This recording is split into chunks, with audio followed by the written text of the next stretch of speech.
Hello, welcome everybody to our live edition of Christian Leadership Radio here on Google Plus, and I'm again with Greg Atkinson talking about his book. Put that up for you to see, hopefully. Oh, there we go. Strange Leadership, and to really focus in on these ideas of not just leadership, but also innovation in leadership. And we've talked, about how to get started with that. The beginnings chapter, we talked about salvation in our last time together. And this time we want to talk about this idea of decision and the importance of decision making in leadership. Greg, maybe you can frame for everybody why this is the next natural chapter. Why was this the next one after salvation for you? Yeah, good question. There are many of these chapters come in a particular order. I say in the introduction that you can pick and choose and read whichever chapter jumps out at you when you see the table of contents, but it was written in a specific order, and I wanted to start with salvation because you can't do something new through God until you become new on the inside. And then the very next chapter was this chapter about decision, that you have to make a decision early on that you want to do whatever it takes to reach people far from God. And following this chapter, there are 38 other ways that innovation can come about, that innovation can be birthed. But I wanted us to settle in on this decision that we're going to do whatever it takes, no matter what the cost, to be mainly obedient. I think that's my heart in the chapter, is to be obedient to God. If God leads us into a new area of ministry, if God leads us to a new way of doing something, if God shows us an opportunity in our community, and we see God at work and we have an opportunity to join God at work, then it comes down to being obedient. And so I wanted to settle this decision early on as the very next chapter in the book. Yeah, I think one of the things that comes out too in this, that at least it sparked in me when I was reading this, is this idea that decision isn't always. I mean, I know you use that phrase, decision is or innovation isn't always sexy, and this idea, but also I think the idea that it's not always easy. I think sometimes we get into this mistaken impression that when we're doing God's will or we're serving Him, that means the path is totally clear, that everything goes smoothly, and all the ducks line up in a row and everything's just going to be smooth sailing from that point forward. And I think we have to get past that a little bit. And I think the parable that comes to mind as I was thinking about that is, Jesus talking to his disciples and the crowds essentially that were following him. And he basically tells the parable of this guy, this landowner who's, building a building, and he didn't really count the cost, and all of a sudden, he has to abandon the building because he can't finish it. That would be embarrassing. But if he doesn't, but if he does count the cost, then he doesn't have to abandon it, and he can finish that. Or somebody going out to war, if they don't know what the costs are, they're going to lose that campaign. So this idea that Jesus gives them in telling them these parables was that it's like to follow Christ, to build a church, to grow a business that's going to honor God. All those things come with, when you make that decision, there are consequences that aren't always easy, and we have to know those and count the cost of that. So that's one of those things that kind of jumped out to me. You can comment on that, or especially that idea of not always being sexy. I know that was that key phrase that you mentioned, but where do you think along those lines? Yeah, I was looking at that part of the book. There's a quote that I say, there are highs and lows, joys and sorrows in this decision to follow Christ.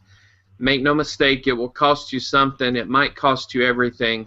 And by that I meant your very life. You may follow God into a very dangerous ministry. He may call you to Iraq. He may call you to Syria. I mean, you never know what God is going to lead you to do. And I share Matthew 16:24, where Jesus told his disciples, if anyone would come after me, let him deny himself and take up his cross and follow me.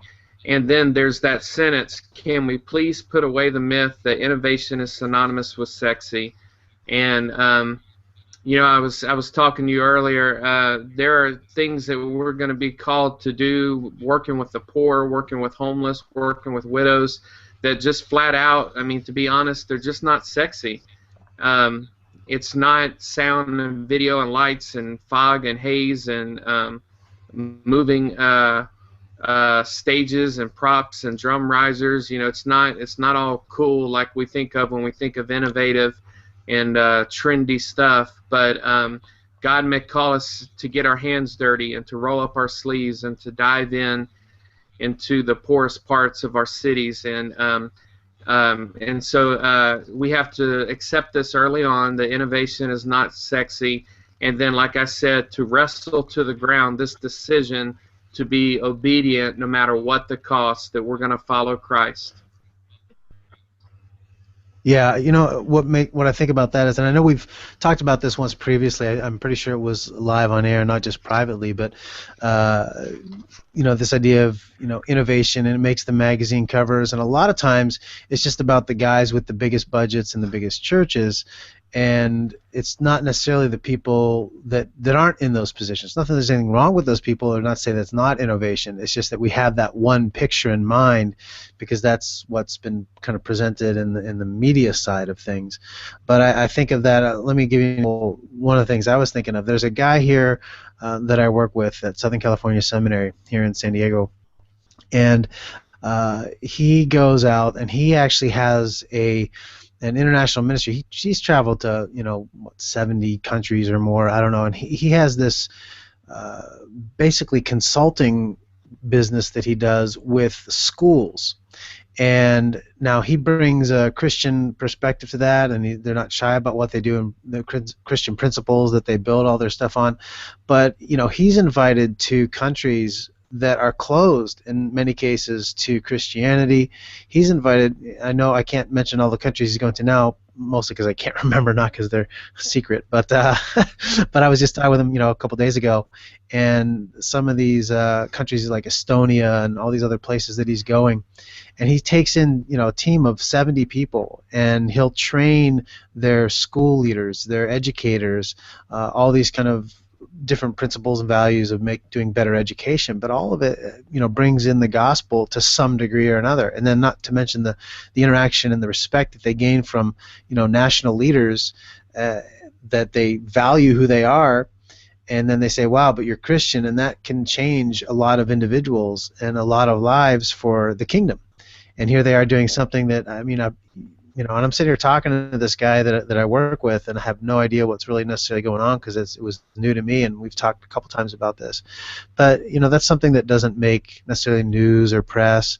But thinking about doing maybe an interview with him on Christian Leadership Radio, just to kind of expose people to that. But to me, that's the kind of things where that's not necessarily sexy, like you say. It's not necessarily something that everyone's gonna say, oh, that's spectacular, and but yet he is doing a huge thing, having a massive impact on thousands and thousands of lives through education that nobody else could have. So that's something that I think of when you talk about this idea of making a decision and not doing it just because it's the sexy thing to do, but because it can have a huge impact and a major influence on the kingdom. Yeah, and we have to look at it holistically. There are things that maybe are considered sexy that are true ministry. There are things that some great churches, some large churches, some churches with budget are doing that might be considered sexy, but they're innovative and they're being obedient to God and they're following God. But it's not. It doesn't always appear like that or look like that. I think of I went on a mission trip one time to Key West, Florida, and that I would say was sexy. The water was crystal clear, and the sand was white, and it was just a beautiful place. But I also have been on mission trips to Kenya and to Haiti, and there was nothing sexy about that. It was dirt poor and rough living conditions, and dealing with orphans and widows, and it was a beautiful ministry. It was something that I would consider innovative because it was spirit-led, but there was nothing sexy about it. When you're out in a hut, sharing the gospel with people in their homes, there's nothing sexy about that, but it's about being obedient and following Christ where He leads. Yeah, absolutely. The other thing I want to touch on too is when we talk about this idea of decision, you kind of broke it out, and there's a couple key parts in this chapter. But one of the things that comes up is this idea of growth, and so you talk about that. So what are you thinking of when you talk about growth, and especially let's just say the church context for now. So when you talk about growth, what are the specific elements of that come to mind when you encourage people to decide to choose and move forward towards growth? Yeah, I think it comes down to your heart and your motives. There's another chapter in the book where I talk about commission, and that our motive is that Christ told us to go. And when I talk about decision and I talk about church growth, I'm talking about um, the fact that there are people in our communities, people in our cities that still have not responded to the gospel. It's like I live in a town right now of 15,000 people. Well, there's not 15,000 people that go to my church, and so I know there's a city to reach. Um, I used to live in larger cities like Dallas or Washington, D.C. There was, thousands upon thousands of tens of thousands of people that needed to hear the good news and needed to be reached. And so when I talk about growth, I talk about it in that context that your church may be a church of 50, it may be a church of 100, 200, 500, or 1,000, but you know that there are still people. You haven't reached the point where you've said, okay, we've reached everybody that needs to hear the good news in our community. There's still room to grow. And again, that is just a part of being obedient. There's a quote that I share from Rick Warren in the book. He wrote an article, How to Break Through the 2 to 300 Barrier, and his first point on how to get past the 200 barrier is the church must decide if it really wants to grow. He goes on to say that's the primary barrier right there. Do we really want to grow?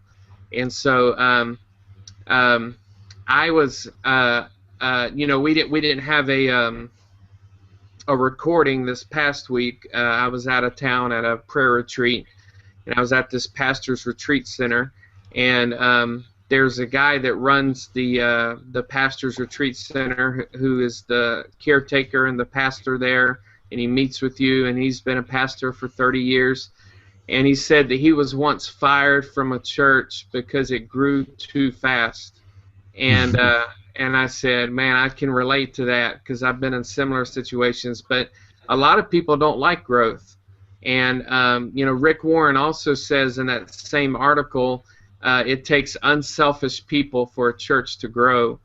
And so sometimes you get that old mentality of us four and no more. You get happy with the 25 or 50 people that are there, and you start to get inclusive, and it's just us. We're not looking outwards. We're not externally focused. My other book, Church Leadership Essentials, I talk about being an externally focused church. When we get to a point that we're not looking outwards into our community and saying, who can we reach with the good news, it's a dangerous point. It's a disobedient point. And so I bring up church growth in that context, to be obedient to the Great Commission and to go into our communities. Yeah, it's interesting because I think a lot of times when we use that word growth, and I think you have a balance of this in your book, but a lot of times people only think necessarily numerical. And I mean, that's a part of it. I think I've always kind of taught people that, I'm planting a church right now, second church I've planted, and we're having our first kickoff meeting this Sunday. And so I just recorded a video that I am, whoops, phone's ringing. So hold on, I'm hanging up on the phone. I forgot to pull it off the hook. Okay, now we're good. What the heck?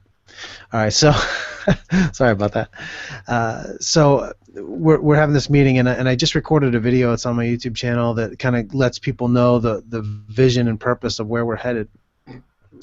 And one of the elements of that, and our last statement of our purpose for the church, is that Our mission is to enjoy God and grow, enjoying God and growing as a family. And when I talk about growth, one of the key elements for me there is that we talk about growing in sanctification. We have to grow in maturity of who we are. The other point is to reach out. There's always an empty seat. There's always somebody that needs to be reached with the good news of Jesus Christ. And for me, the third part of that is actually growing new congregations, to be a church who plants and seeds and sends out other churches. Paul and Barnabas, when they were sent out from the church at Antioch, and the missionary journeys that they sponsored throughout the Middle East to plant churches in new territories, in new areas. So we have to have all three, for me at least, those components for healthy growth. We've got to have spiritual growth, that is maturity and discipleship and sanctification, numerical growth, which are numbers, and multiplication of new congregations. And to me, that's how I would define that kind of decision to grow and what healthy growth is. If we only have one or the other, if we only say, hey, we're all just kind of hanging out here and it's just us, like you said, and we're growing deeper in the Lord, but we're not going we're not growing numerically or we're not growing congregations, it's unhealthy. If you're only growing numerically but not deeper in new churches, it's unhealthy. If you only have one of those parts but not all three, I would say that's unhealthy growth. Any kind of thoughts from you on that? Absolutely, yeah. I think it's a good word, and I think they go hand in hand. To me,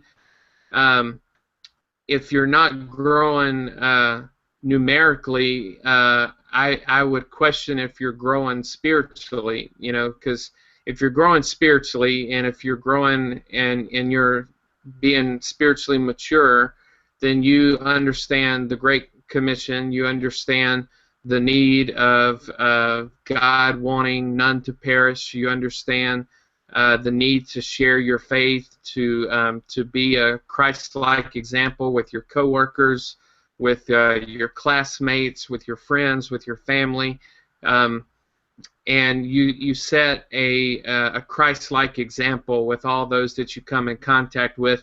And quite honestly, that's attractive. It's compelling when somebody meets a genuine, maturing Christian that is in love with Jesus. There's something attractive about that, and they want to know more. They say, tell me why do you have such a peace? Why do you have such a joy? What is different about you? And it's all together, like you said, with the spiritual maturity and multiplication and numerical growth. It's not one or the other, and it takes this decision that we talked about to be committed to the cause, to be committed to the mission, to be committed to Christ's commission. I wrote in the book, remember your decision to grow even if outsiders or insiders question your motives. Remember your decision to be innovative even if it means we've never done it that way before. And finally, rest in your decision. Leadership is not for the faint of heart. And I say one of the ways that the dictionary defines faint is lacking courage. So my exhortation to you, to my partners in the gospel ministry, is to be strong and courageous. And so as you lead, as you disciple, as you preach, as you evangelize, be strong and courageous. I can speak, from here in my Mayberry City, this nice, wonderful place to raise kids and family city. I still had to be strong and courageous to share the gospel with people in the community. When I was walking the streets of Gonaives, Haiti, and going in and out of people's homes and going through the slums and going up to gangs and different people groups and just out on my own, just me and a translator, the only white guy walking through a city, I had to be strong and courageous. I had to trust that God was going to protect me and that He was going to keep me safe as I was sharing the good news. And so that's my exhortation to all leaders, is to stand in your decision, to remember what Christ has called you to as a leader, and to be courageous. Yeah. As you were talking too about that idea, and I just want to maybe add one more thought on the idea of growth itself, and because I think you're right that you know, we can be sanctified, we can grow in maturity individually, but at some point that does necessitate, that we'll be reaching out. There has to be growth. So when we talk about growth, we can talk about it collectively. Like, say, our church is growing numerically. Like, we had 300 last year. Now we have 700 or something like that. Whatever the numbers are. Um, but one of the things that I would say would be a hallmark or an indicator that that number is a healthy number of growth is that growth just didn't happen because churches put on events or there's an attractional thing. For me, I would determine the health of that as, say, look, if you have 100 people in your church, how many of those people have invited the people directly? How many of those people have shared the gospel with those people that are new and coming to the church? Or is that growth just simply because, and I've been to these churches too, it's like, the church down the street just had a split and, 30 people moved over from there. And then another church split over there and there's 50 people from over there. And I've served in a church like that, that was people would kid about, like, oh, that's First Baptist East, and by that they meant that we're First Baptist Church, and we sent 60 people over because we split, and they just took those 60 people. So we can have churches that grow numerically, and it doesn't necessarily, it's not an indicator of health within that church. It just means that they're attracting maybe disgruntled people or the church transference. So those numbers, if we look inside of those, and how I would view it, is that we want to say, how much is that actually new believers or people that have abandoned the church before that have come back to vital faith in Jesus? So those are the types of people coming, but also how are they coming? Are they coming just because you've got the best kids program in the area, or are they coming because individuals within that congregation who are growing themselves have taken that step and decided to reach out to their neighbor or to their family member who doesn't know the Lord, who doesn't participate in the life of the church, and they've drawn them in through those relationships? So the more we get that of people, the higher percentage of people who are demonstrating their maturity by inviting and growing that way, I would say is a greater sign of health. Any thoughts on that? Yeah, I agree. In any church, there's going to be some level of transfer growth. It's just natural because Yeah. people are consumeristic and they get upset with something and they leave and go to Yeah. another church. But when you look at the overall numbers, you want to see people that are coming because people invited them, people shared their faith with them. And as a leader, you've got to cast that vision. You've got to share your heart. You've got to communicate what we're all about. And I talk about in the book over and over and over, but a lot in this chapter on decision, about intentionality, about leaders are intentional, and I even say I don't say nothing happens by accident. I say bad things happen by accident, and you don't want to see what happens when you leave it up to chance. But if you're intentional and you lead boldly and um, with purpose, great things can happen. And I shared a quote from one of my mentors, Lee Ross. He said, "There's a gap between good intention and godly action." And he suggested that many of us have good intentions, we just fail to act on them. And when he said that, it made me think of Andy Stanley's book, The Principle of the Path, where he talks about the same thing. And in The Principle of the Path, Andy Stanley says, your direction, not your intention, determines your destination. He suggests there's often a tension between where we want to end up in life and the path we choose to get there. We fail to see that having good intentions is never good enough. And so I talk about, you may have every intention of being a healthy church. You may have every intention of being a growing church. You may have every intention of being an innovative church or an evangelistic church. But if you don't make this decision, if you don't put feet to the plan, if you don't take action, it's not going to happen. You have to be intentional. Yeah. And that's and that's one of those things too, with those decisions to grow, you want that decision to be like for healthy growth, obviously. And so here's something that I've actually done over the years, and you may not agree with this methodology, I don't know, but one of the things that I've had when people have come into the church that I know are leaving another church and coming in and joining, and we have this when we're planting now. I mean, there's people that are part of another congregation that are wanting to come and join us, and for the reasons of wanting to share in our vision or whatever. But one of the things I tell people is, look, you can't really join us until you've had a conversation with the church you're leaving. You have to have, you have to tell them face to face, not emails, not texting people or whatever. You have to talk to that, whoever's the leader is there, the elder, pastor, whoever's in charge there, and say, this is where we're going, and this is why we're doing this, so that you can know it's a positive thing. And even if you're leaving because you're upset about something, you need to make sure that you've told them that first. There has to be this, here's where we're at. We've had conversations about this. I mean, we've had people that have said, hey, we've talked to our pastor about, these issues, X, Y, Z, theologically or practically speaking, and they're just, we've been kind of ignored. I'm like, well, that's great. But have you told them, this is your next step? You can't just walk away from somewhere, because that invariably what they bring then is they bring their junk to you. They bring all their baggage. And that's ultimately harms the health of the church they're moving into.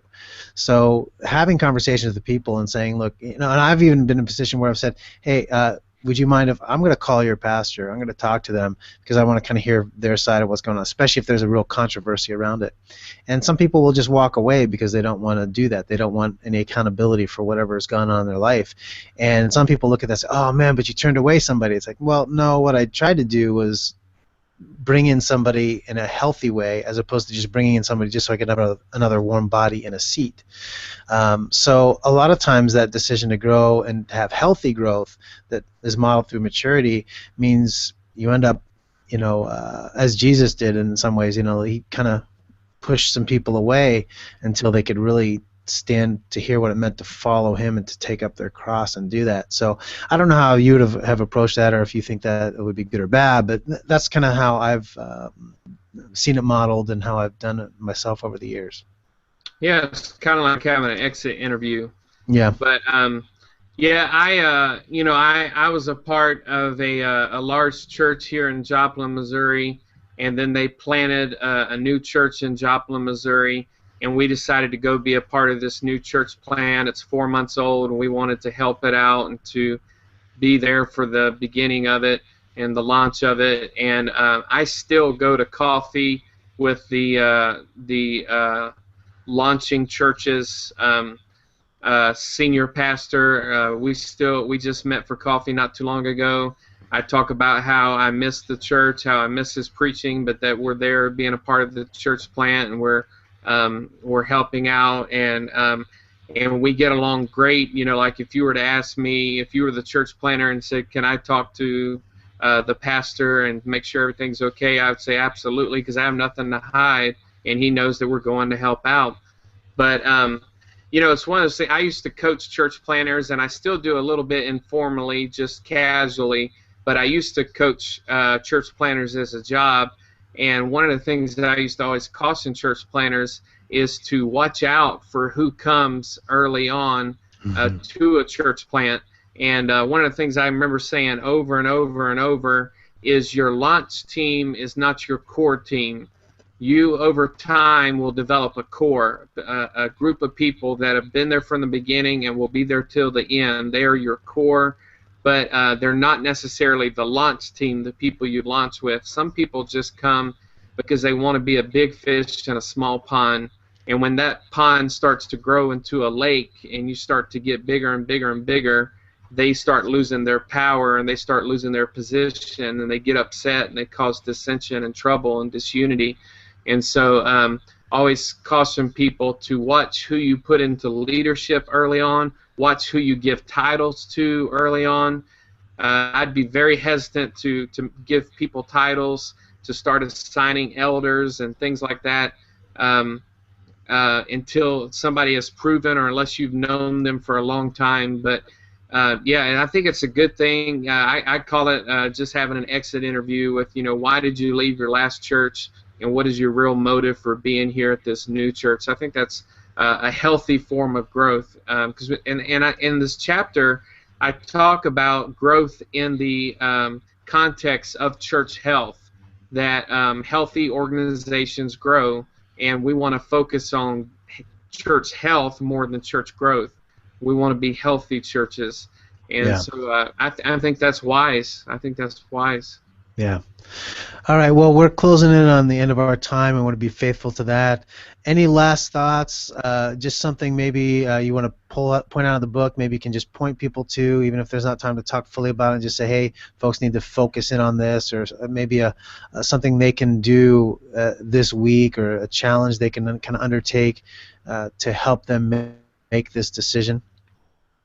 I would encourage people to read the book in order and to wrestle with this decision chapter, because I really encourage people to wrestle it to the ground and to make a decision before they move on in the book. And then I encourage people, once they finish reading the book, to go back and read the decision chapter, because later on God may speak to you through His Holy Spirit and that still small voice and open your eyes to a new way of doing ministry, or to something going on where He's at work in your community and He wants you to join Him. And it's going to take guts, it's going to take courage, it's going to take boldness, it's going to take vision and leadership and clarity. And you're going to have to come back to this decision chapter and remember that you made a choice to grow, to be healthy, to be innovative, to lead well, and to be obedient. And that's your Ebenezer, that's your rock that you come back to and you say, I made this decision, and I'm going to be obedient, I'm going to be faithful, I'm going to be strong and courageous. And so hold on to that. As we go throughout the rest of this book, keep holding on to this decision chapter.